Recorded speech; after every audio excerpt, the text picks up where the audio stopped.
Hello everyone, मैं मीनाक्षी बजाज एक बार फिर आप सबका वेलकम करती हूँ अपने चैनल पर। मुझे उम्मीद है कि आप एक रेगुलर व्यूअर हैं जो कि चैनल को सब्सक्राइब कर चुके हैं, सारे वीडियो लेक्चर्स को सुनते हैं, टॉपिक्स को समझते हैं और अपनी नॉलेज को बढ़ाते चले जा रहे हैं। आजकल जो एक्ट हम डिस्कस कर रहे हैं वो है द इंडस्ट्रियल डिस्प्यूट्स एक्ट 1947। आप पहुंचे हैं पार्ट 13 पर। आज हम डिस्कस करने वाले हैं कि पेनाल्टीज क्या हैं। आइए सीखते हैं पेनाल्टीज के रूल्स, वो भी डिटेल में। माय डियर लर्नर्स, आज का टॉपिक स्टार्ट करने से पहले मैं आपको सजेस्ट करूंगी कि अगर अभी तक आपने चैनल को सब्सक्राइब नहीं किया है तो जरूर कर लीजिए, क्योंकि बहुत सारे सब्जेक्ट्स के कंप्लीट सिलेबस मेरे चैनल पर अवेलेबल हैं। हर एक टॉपिक को कई सारी एग्जाम्पल्स के साथ समझाया गया है।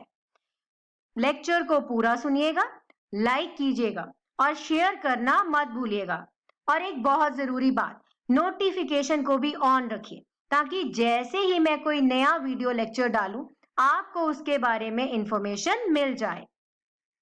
अब ये एक्ट बहुत लेंथी एक्ट है जिसके अंदर 40 सेक्शंस हैं और 7 चैप्टर्स में इस एक्ट को डिवाइड कर दिया गया है।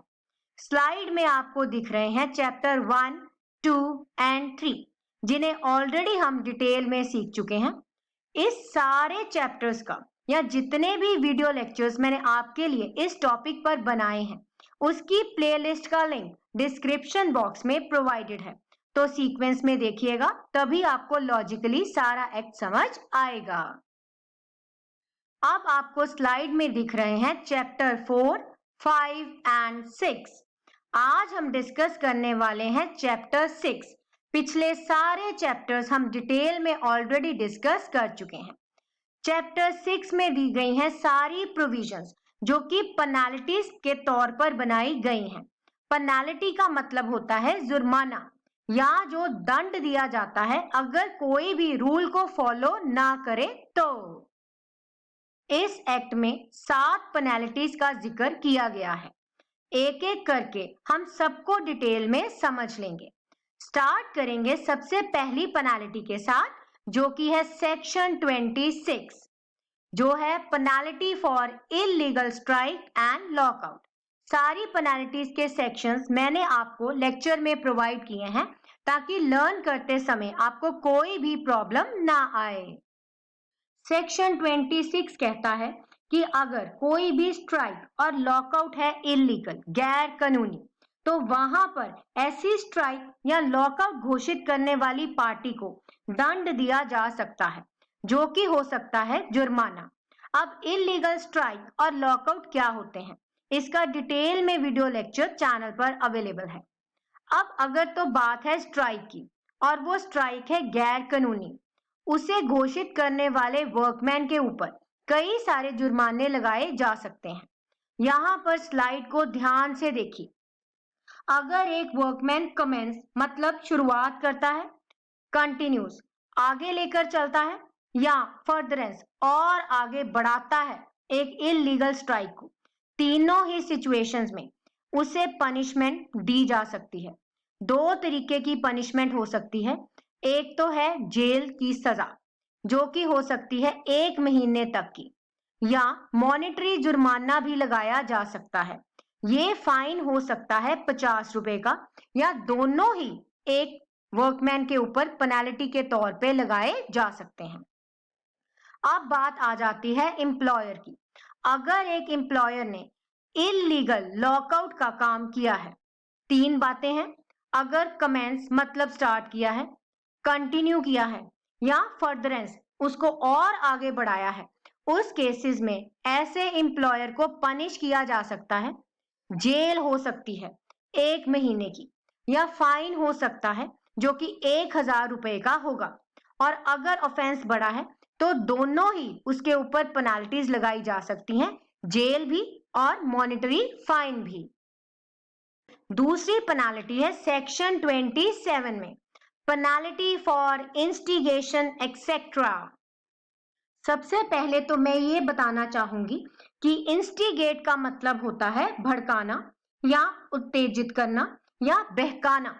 तो अगर कहीं पर यह पाया जाता है कि कोई भी पर्सन जो है वो स्ट्राइक को भड़का रहा है या उसकी फर्दरेंस उसको और आगे बढ़ा रहा है, चाहे स्ट्राइक को आगे बढ़ाए या लॉकआउट को आगे बढ़ाए, दोनों ही सूरतों में ये गैर कानूनी घोषित किया गया है और जिस पर्सन ने ये काम किया है उसे सजा दी जाएगी, दंडित किया जाएगा। ऐसे पर्सन को पनिशमेंट होगी या तो इम्प्रिजनमेंट, जो कि हो सकती है 6 महीने तक की सजा, या फाइन लगाया जा सकता है जो कि होगा 1000 रुपए का।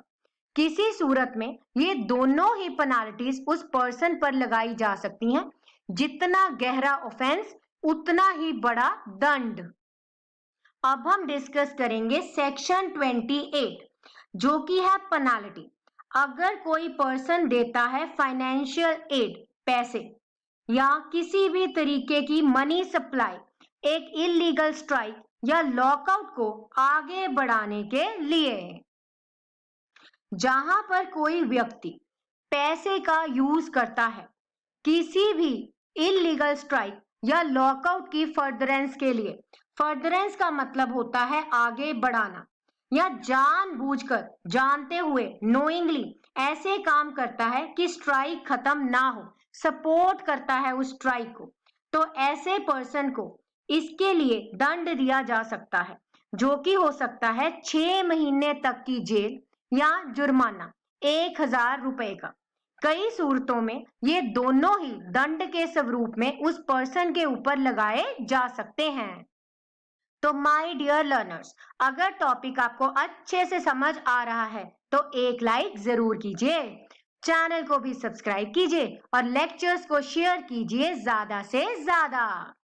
अब हम डिस्कस करेंगे सेक्शन 29 जो कि है पेनाल्टी ब्रीच ऑफ सेटलमेंट या अवॉर्ड करने पर।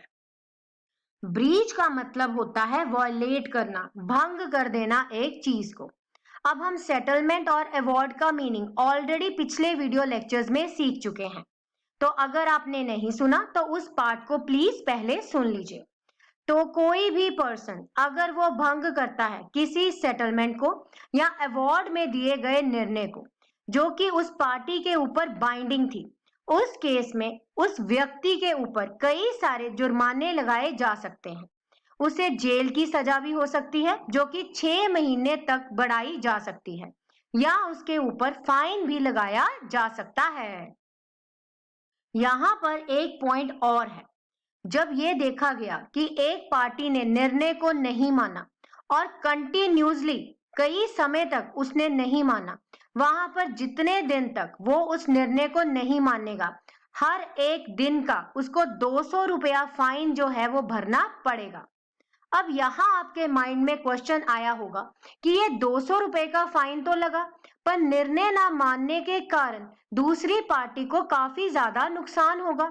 उस केस में जिस पार्टी को नुकसान हो रहा है, तो सरकार ये रूल बनाती है कि नुकसान होने वाली पार्टी को सारा पैसा फाइन का दे दिया जाएगा एज कंपनसेशन, क्योंकि उन्हें यह लगता है कि इस निर्णय ना मानने के कारण एक पार्टी जिसके साथ अन्याय हुआ है उसे और इंजर किया जा रहा है, तो सारा फाइन का पैसा कंपनसेशन के तौर पर दूसरी पार्टी को दे दिया जाएगा। अब हम डिस्कस करेंगे सेक्शन 30 जो कि है penalty for disclosing confidential information. Business में कई सारी ऐसी इंफॉर्मेशन होती है जो कि कॉन्फिडेंशियल होती है, गोपनीय होती है, और अगर कोई पर्सन जानबूझकर, जानते बूझते हुए ऐसी इंफॉर्मेशन को लीक कर देता है तो वहां पर ऐसे पर्सन के ऊपर पेनाल्टी लगाई जा सकती है। अब ये जो इंफॉर्मेशन लीक हुई इसकी कोई ना कोई कंप्लेंट तो करेगा, तो यहाँ पर कंप्लेंट कर सकती है या तो ट्रेड यूनियन, या ट्रेड यूनियन के बिहाफ पर कोई और कर सकता है। जिस इंडिविजुअल की इंफॉर्मेशन लीक की गई है वो इंडिविजुअल भी कर सकता है, और अगर इफेक्ट हुआ है बिजनेस तो बिजनेस का एक रिप्रेजेंटेटिव भी उसके खिलाफ एक याचिका दायर करते हुए उसके ऊपर पेनाल्टी की मांग कर सकता है। जिस भी पर्सन ने उस इंफॉर्मेशन को लीक किया होगा, उसे दी जा सकती है जेल की सजा, जो कि बढ़ सकती है 6 महीने तक, या फाइन लगाया जा सकता है 1,000 रुपए का। कई केसेस में ये दोनों ही दंड उस पर्सन को दिए जा सकते हैं। अब हम डिस्कस करेंगे section 30A, that is penalty for closure without notice. Closure का मीनिंग ऑलरेडी हम पिछले वीडियो लेक्चर्स में डिस्कस कर चुके हैं।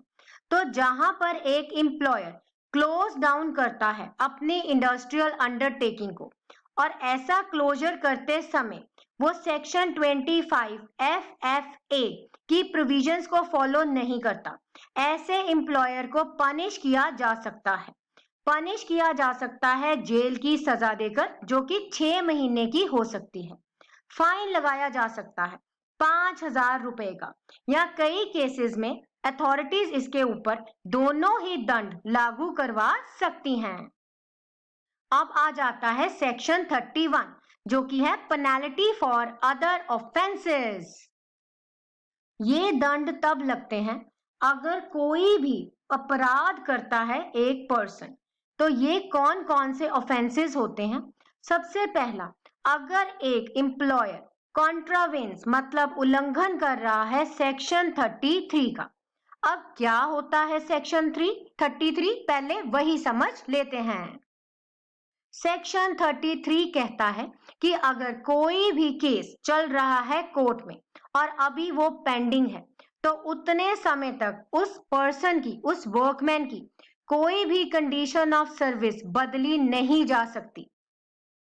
और एक एम्प्लॉयर इसका उल्लंघन करते हुए किसी टर्म को, किसी कंडीशन को बदल देता है, तो ये बन जाता है एक पनिशेबल ऑफेंस, और ऐसे एम्प्लॉयर को जेल की सजा सुनाई जा सकती है, जो कि 6 महीने तक की हो सकती है। इसके अलावा फाइन भी लगाया जा सकता है, जो कि 1,000 का हो सकता है, या दोनों ही पेनाल्टीज उस एम्प्लॉयर के ऊपर लागू करवाई जा सकती हैं।